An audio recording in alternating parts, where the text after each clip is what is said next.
with treating or managing stroke, I'd like to put it that way, it depends on so many factors. Okay. One, it depends on how fast you're able to identify the signs. The fast we spoke about, be fast. Be fast. Yeah, how fast you're able to identify the fast, and how fast you report to the facility, how fast we get an imaging done, how fast you get treatment started, and how early you initiate rehabilitation. You know, rehabilitation is long-term management. How long does it take for us to find you have a stroke? You should be able to, I mean, like when you get to the facility, how long would it take? How many times do you have to go to hospital before you realize, okay, this is a stroke? Yeah. How long should that take? Yeah, so that's why we're having this discussion. So if we teach the people about recognizing fast, they should act fast, because we say brain is time, or time is brain, whichever way you put it, right? So if you're able to identify that, because now there are some people that have a high index of suspicion, those who have these risk factors I've mentioned, people who smoke, people who have hypertension, people who have diabetes, you know, high cholesterol, they already have a high index of suspicion.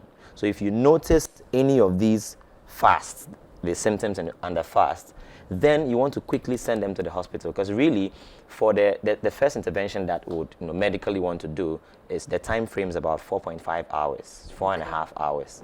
So if you're able to present, you notice any of these symptoms, you present within that time frame, there's a powerful medication that we can give. It's called a clot buster.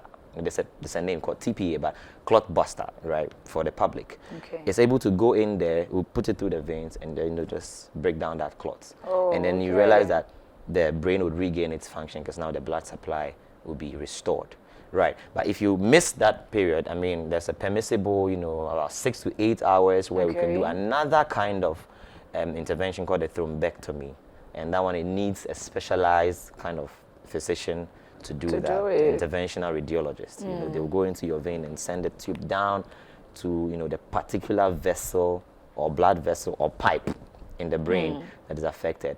Either they go and break it up. No, it's not very painful. It's not painful. It's not painful. It's not very painful. We try not to make it painful. You know, and then break it up, or, you know, take it out if possible. So if you miss this period, we can also do medical therapy. But then again, this is in relation to ischemic stroke. Ischemic stroke. The one that has to do with blocking of the vessel.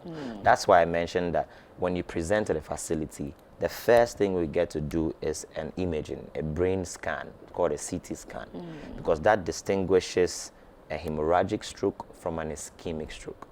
The intervention I mentioned cannot be attempted in a hemorrhagic stroke. The treatment for hemorrhagic stroke is purely neurosurgical, depending on, you know, the amount of blood that has, you know, engulfed in your brain, right? So neurosurgical, either they put a tube in and remove those blood or something, but it's basically neurosurgical. But an ischemic stroke is purely a medical management.